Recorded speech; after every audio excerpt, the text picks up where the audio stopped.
That's a great saying. Every time a life changes, a storage unit gets rented. You know, self-storage use has evolved over time. You know, in the beginning, we were somewhat of a trauma and transition business.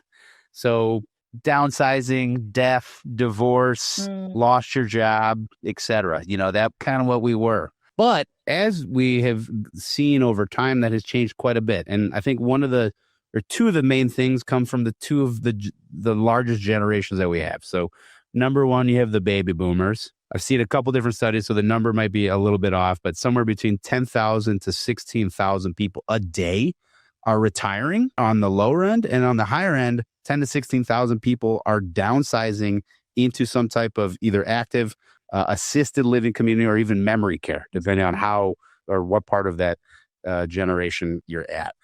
So now you have a giant group of people that were raised by parents that went through the Great Depression, where every little thing you couldn't throw out because you never knew when you're going to need to use this piece of paper again, you know, in 50 years. So you just hoard it. And a lot of those kids got the same mentality from that. And so now, you know, those baby boomers that they were able to buy housing at an affordable rate, you know, when wages were higher as a ratio to housing prices, you had people coming back from the war. You had people that were able to buy a 5-bedroom, 3-bath ranch for $16,000 or $30,000.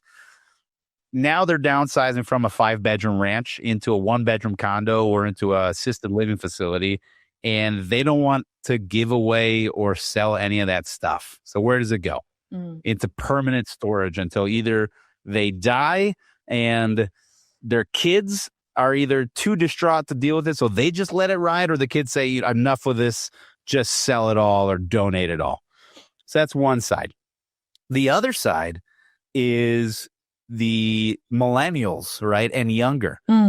This generation is hit with a massive affordability crisis. I think an average starter home I saw the other day is like $450,000, and the average income is something like $60,000. So just there's a huge divide in income to affordability. So what are these millennials and younger doing? They're opting not to get the 5-bedroom, 3-bed ranch. They're going to get a 2-bed condo in a 15-minute walkable city or something near that, where everything they need is nearby. So maybe they don't need a car, grocery stores walking distance, entertainment, nightlife, all walking distance. And then what they do is they rent self-storage as almost an additional bedroom or an additional closet. So now it becomes a permanent use where instead of me, you know, if I'm buying a house, instead of me coughing up an extra $50,000 for an extra bedroom, or if I'm renting an extra $200 to $500 a month rent for an extra bedroom, I can go rent at Fernando's self-storage facility for $80 to $100 a month for a 10 by 10 for a 100 square feet, right? That's a lot of space at a very minimal monthly cost compared to the alternative of getting a larger living space. And I think that is you're starting to see this large trend, and I don't see it stopping until affordability is addressed in this country. And the only real way to address affordability, which will never happen, is to basically get rid of zoning.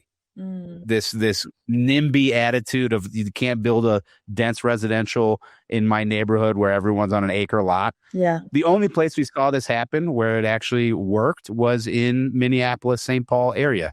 They completely got rid of restrictive zoning, and it's one of the only areas in the country where rent has either stayed flat or gone down. And same thing with housing prices, has either stayed flat or gone down because they allowed the ability to build dense residential basically anywhere.